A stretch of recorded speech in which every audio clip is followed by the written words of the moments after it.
The decision was made before my arrival. I discovered it 3 days early when Paul Henley reached out via an encrypted line, speaking in the quiet, careful tone of someone who has accepted a grim reality and is merely handling the aftermath.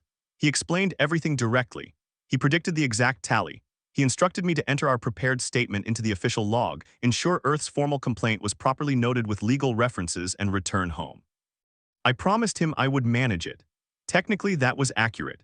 The Galactic Council room is located in the middle of Relay Station K, a facility so massive that during my architectural tour 6 years ago, I just nodded politely and forgot all the measurements because giant statistics lose meaning after a while. The ceiling bends upward into an artificial mist that the lamps utilize to mimic an open sky, likely because the architects wanted every present species to feel comforted yet constantly observed.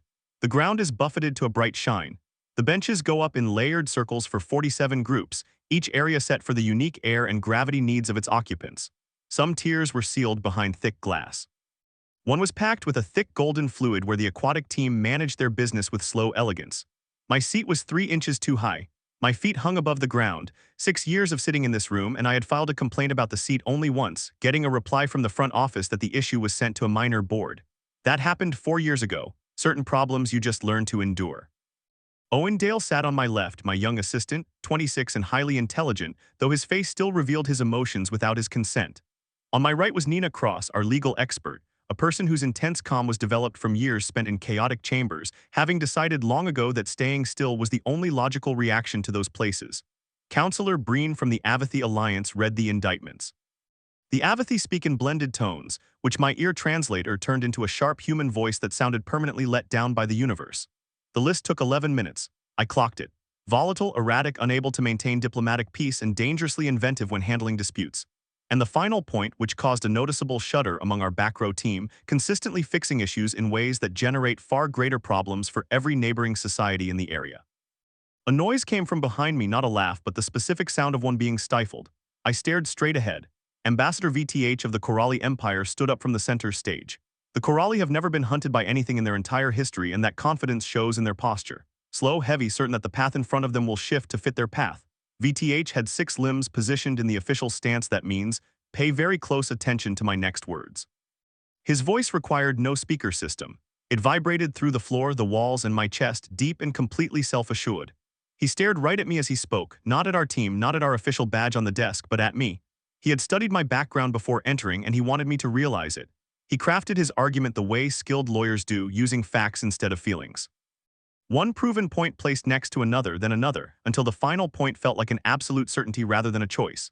He spoke of the Assembly's tolerance, of Earth's constant failure to behave like a civilized nation, of the patience shown by 47 cultures, while one tiny world on the rim of the galaxy could never do the same. He stated, universal space is a living body. Earth has been an injury inside it for too long. He stopped. The silence was as planned as his words. You are banned for eternity. The chamber froze, not silent but completely still, the tense quiet of 47 groups waiting for a collapse.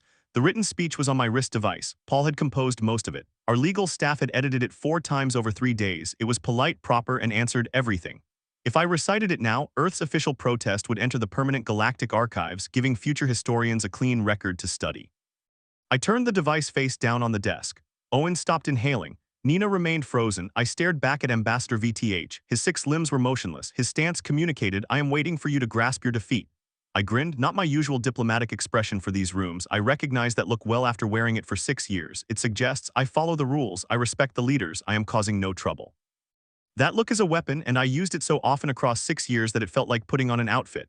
This was my mother's expression, the one she used in medical bays when a manager explained why a task was impossible, even though she had already planned how to accomplish it without their help.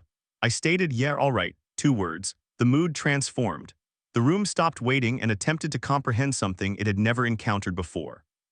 I stood up, grabbed my device without flipping it over, slid the tall seat away from the desk, gave Ambassador VTH a quick nod, the kind you give when leaving a finished meeting, and headed for the exit. Owen hurried after me in the hallway, walking twice as fast as my pace. Mara, he urged, you were required to read the text. I know Paul is watching on multiple displays. He has my line. He will call you and then he will leave a recording. The corridor bent before us. The facility's deep rumble grew louder as we walked toward the hangar. Behind the heavy chamber doors, the meeting was already continuing. The count would be finalized.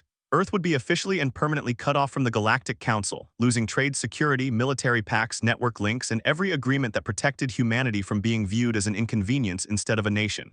No more council supervision. No more penalty panels. No more seasonal reports submitted in triplicate for scientific tasks that made the supervisors anxious. No more restrictions, at least none of theirs. Why did you grin? Owen asked.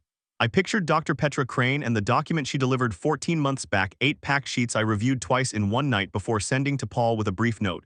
Read this instantly. Concerned hidden concepts stored in blocked files across 12 Earth facilities. Kept hidden for 40 years because whenever one surfaced, the Council's watchdogs would threaten penalties, causing Earth to surrender because surrendering was always deemed more affordable than fighting. The storage drawer, the incredibly packed drawer, because I told him they just handed us the blades and told us not to sprint. Owen was quiet for a second, processing the thought. I don't get that, he admitted. You will, I replied. Just give it a year. We kept moving. The hangar opened up ahead, bright, spacious, and already feeling like the start of an era that didn't have a title yet. Half a year after our removal, I was working on Moon Station 7 inside a converted storage bay that had been hopefully named Meeting Room D. The sign was just white paper stuck to the wall. The space still smelled of motor grease and rubber sealant, a scent I now found surprisingly comforting. My workspace was a basic card table. My seat was the correct size. I utilized 2 displays, a cold cup of coffee on my left and a financial draft on my screen with a cost so massive that I initially assumed the numbers were misplaced. The numbers were entirely accurate. The funding plan was for a group called the Temporary Non-Standard Physics Branch. Before our exit, this team didn't exist because the Council's research rules explicitly banned work involving what they called extreme cosmic altering, a label wide enough to block a third of the ideas Earth scientists had quietly hidden away since the 1960s. Following the ban, no scientific rules applied. No treaties existed at all. There was only a funding line, and that funding line was massive. I authorized it and went to the next file on my screen. Then I returned to look at the total once more. I authorized it a second time and continued. Dr. Petra Crane came in at 9 o'clock holding a portable screen, a flask of her own drink, and the specific look of an expert who spent decades being told to wait and had finally run out of patience. She was 53, possessing the measured, steady habits of someone who plans 3 moves ahead in every interaction. She had managed the Earth Sciences Theoretical Research Archive for 11 years. She was the one who sent the document. She sat across from me, placed her flask on the table, and shoved her screen between us. You signed the budget, she noted. I did so without checking the task list. I checked the task list, I answered. I didn't comprehend most of it, but I checked it. She nearly smirked. I will reveal 3 items to you today. The first 2 will puzzle you. The third will require you to sit down. I am currently seated. You will need to sit lower. She explained the first task was a propulsion project. Not a brand new engine design, but a concept for changing how current warp drives navigate spatial markings. The Council outlawed this study in 2041 under a clause that Earth's old team had signed without understanding the terms. The potential benefit, Petra stated in the ordinary tone of someone altering a filing system rather than revolutionizing deep space travel, was a velocity boost of 30 to 50%, along with a fuel reduction of nearly 40%. The concept had been resting in the back drawer since 2063. How long to build it, I questioned. We commenced 6 weeks ago, she revealed. We possess a working simulation and we will build a physical model within 14 months. She switched to the second task. I failed to comprehend the second task. It concerned something called layered field squeezing, which Petra explained twice with simpler words until using an example about a bent sheet of paper and a long hallway, letting me understand it enough to see the results. The results were massive. I inquired how long this concept had been hidden. Since 2058, she replied. I stared at her and she stared back. How many projects are in that drawer, Petra? She grabbed her flask, 412 secret research files across 19 facilities. Roughly 200 of those can be built immediately with our current manufacturing tech. She paused. We have already started work on 61 of them in 6 weeks. We had the plans ready, she stated. We were simply forbidden from building them. She brought up the final project. She didn't explain it like the previous ones, but simply turned the screen toward me and let me examine it. I read for nearly 3 minutes. Then I stood up, walked to the metal wall, rested my hand against it, and paused for a second.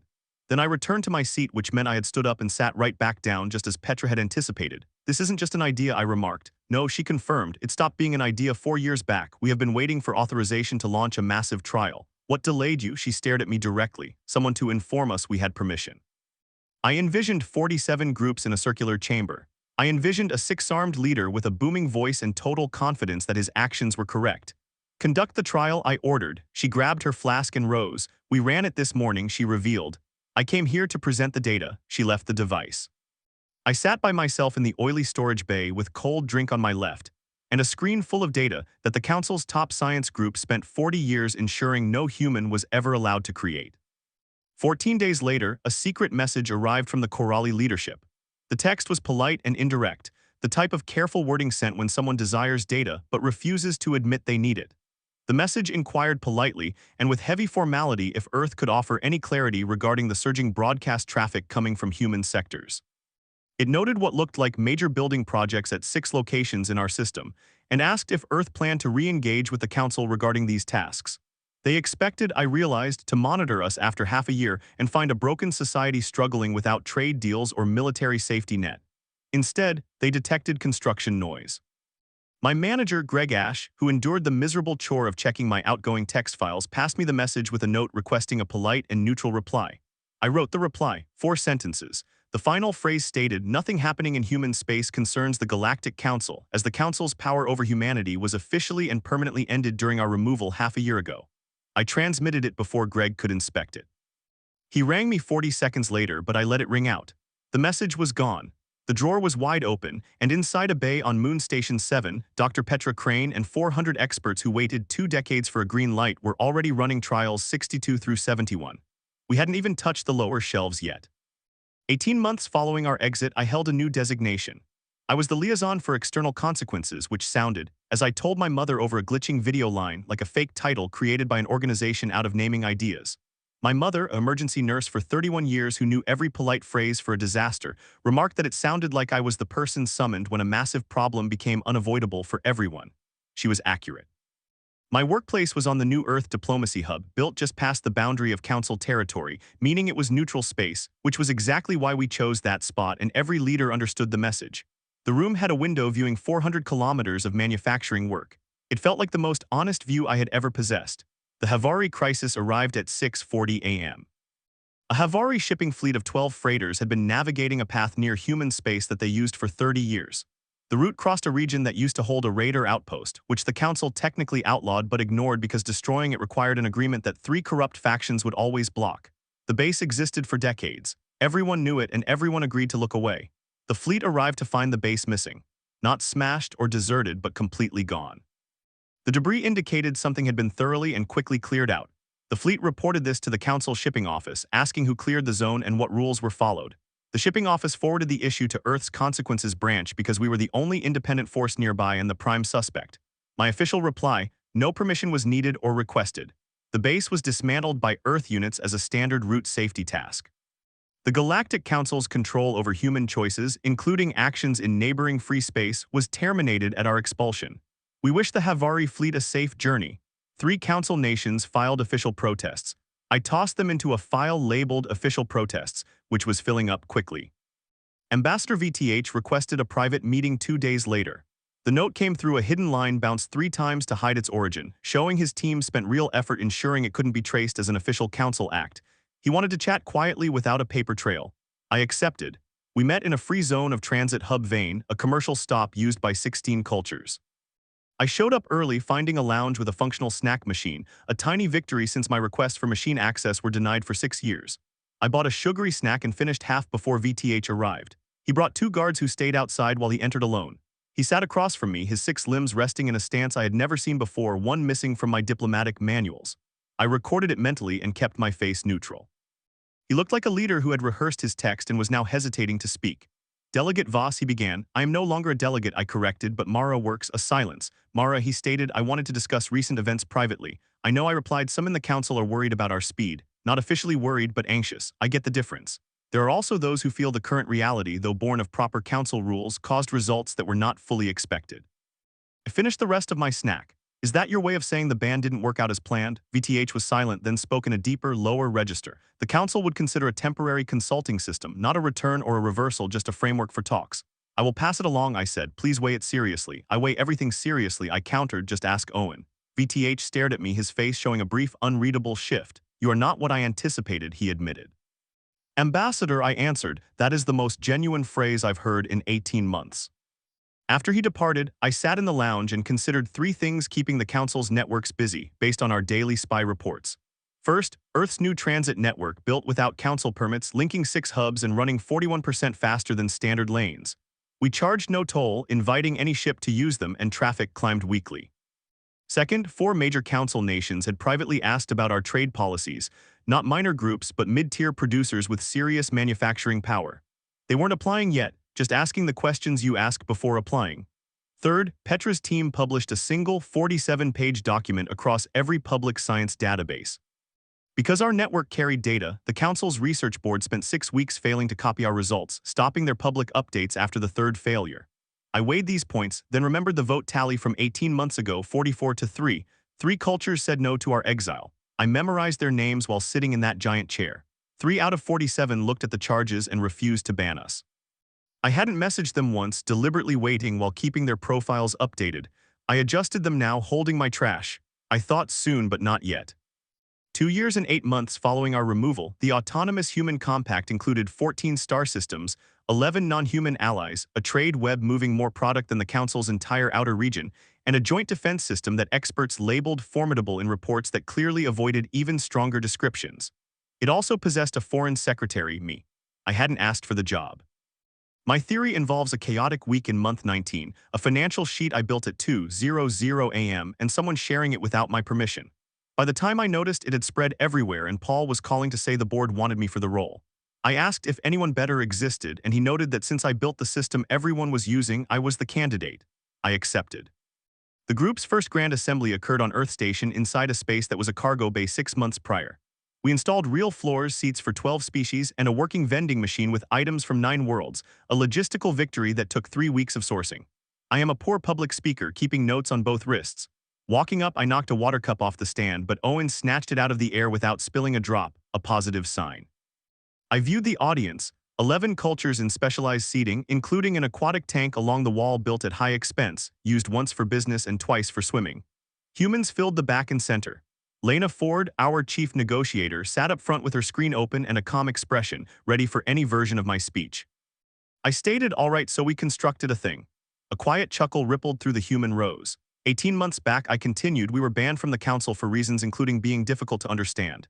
I will address that directly. We are difficult to understand. I won't debate it, but being unique and being hazardous are not identical, though the Council spent 40 years treating them as the same. I checked my wrist notes, then dropped my arm. We engineered faster travel lanes because we had the concept and were banned from using it. We created a science branch because we had 400 concepts trapped in a drawer. We built this alliance because 3 cultures looked at a 44 to 3 vote and realized those 3 were worth speaking to. I stopped. We didn't plan to build a rival council. We just wanted to perform our work without limitations. What you see today is the result of 2.5 years of freedom. I scanned the room, the water tank, the unique seats, and Lena, who once went 38 hours without rest to finish a clause. We are not replacing the old system, I finished. We are displaying what occurs when you stop asking for permission. The Council summoned a crisis meeting 9 weeks later, their first in 40 years. Owen messaged me, "Does this count as the moment you predicted?" I answered, "It took over 2 years, so I was technically off." He replied, "You were within the margin." He was correct, though I didn't say so. The vote was on starting talks with us. It passed 31 to 16.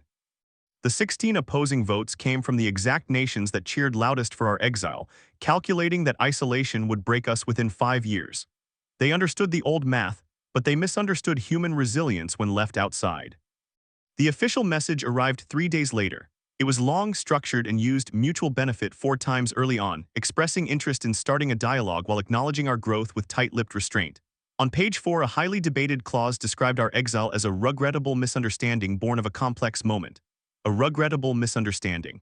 I read it twice, photographed it, and sent it to my mother. She replied with a 15-second recording of pure laughter before the connection cut. I replayed it 3 times. That night, alone in my office watching construction lights outside, I reviewed the old exile footage. I watched Breen read the charges, VTH construct his logical trap, and myself flip the screen down. I watched my grin and VTH's reaction to my short reply. In the moment, I had focused entirely on walking out steadily without displaying weakness, but on video, I could pause it. I froze it on VTH's face. It wasn't shock, anger, or confusion.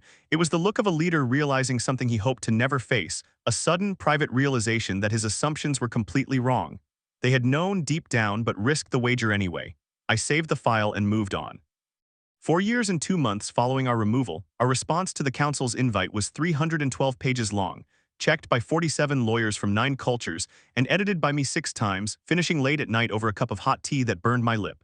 The Council had 48 hours to reply.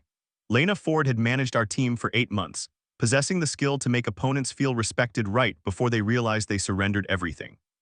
She sat across from me after 3 sleepless days of editing, looking exhausted but accomplished. "It is a solid text," she stated. I noted that the council would fight one specific sentence on page 219 regarding participation rules. I wrote it myself at 2:00 a.m., and it still looked excellent in the morning light. It stated, no society may be exiled or penalized for being difficult to understand or unconventional, provided their actions clearly benefit the wider galactic community. One sentence, no footnotes needed. Ambassador VTH arrived 4 days later without his massive staff, signaling the council wanted an easy chat rather than a tense debate. I respected the tactic. We met in a room I planned with proper chairs, low ceilings, and a stocked snack machine. He scanned the room upon entering. You planned this space, he noted. I had strong views on furniture, I replied. He eyed the machine and I asked if he ever sampled coffee. He noted he knew the concept. That isn't the same, I countered, bringing 2 cups. He hesitated, then drank. His face went through 3 distinct phases, first shock at the heat, then a flinch at the bitterness, and finally a slow realization of the flavor. He set it down. That is a powerful event, he stated. It is, I agreed. You adapt to the bitterness until you can't start a morning without it. He brought up page 219, noting the council would fight the broad wording. They can offer edits, I replied, but the rule remains. VTH stayed silent. Outside, lights marked the assembly of our newest residential zone, built for 3 atmospheres at once, a fixed Petra labeled ugly but perfect, her highest praise. The council hasn't changed a core rule in 60 years, VTH noted. I answered that the side requesting changes is usually weaker than the side granting them, asking him to look out the window and tell me who held the weaker hand. He stared outside for a long time before offering a genuine truth. The council wants the current Earth back, not the old one. Excellent, I finished, because the old one is gone forever. The formal signing occurred 6 days later in a proper hall with proper seating, 17 news crews, and a packed gallery. Lena sat on my right, Owen on my left, just like 4 years ago when the chairs were too big and the choice was fixed. The council accepted 73% of our terms, leaving page 219 untouched while modifying defense and trade details that Lena had already planned shortcuts for. We lost 27% to future committees, which I filed away for the next round. Our team celebrated that night with food from 11 worlds. Greg gave a funny speech and Petra showed up late, staring at her screen for 20 minutes before joining. I enjoyed the night, sampling a dish that tasted like wood smoke and charcoal, which was surprisingly delicious. I relaxed with my colleagues before returning to my workspace. Owen found me an hour later while the construction lights continued their steady dance outside. I was letting a new cup of tea cool properly this time. He sat down and asked what I was truly thinking when I grinned in the council room years ago. I had given safe answers to reporters, but I wanted to give Owen the truth. He had been there for the entire journey, managing the details and keeping us steady. I thought about the hidden projects, the forbidden travel networks, the 3 loyal allies, and VTH's reaction to coffee. I thought about my mother's laughter. They assumed exile was a trap because every prior group spent their energy begging to be let back in. But we didn't try to return, Owen noted. We never wanted to, I confirmed. We were just waiting for the shove.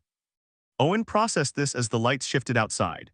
You told me to give it a year regarding the blades, he recalled. What did that mean? I explained my mother's philosophy. The most hazardous action is telling a creator they aren't allowed to create because they view it as a dare, building a response that is far more vibrant than anything they would have made if left alone.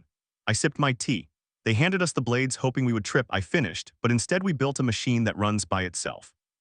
Owen stared at me, then looked back at the construction outside, asking what remained in the blocked 27%. I flashed my mother's classic corridor grin, slid the folder of denied clauses across the table, and replied, the exciting part. We got to work.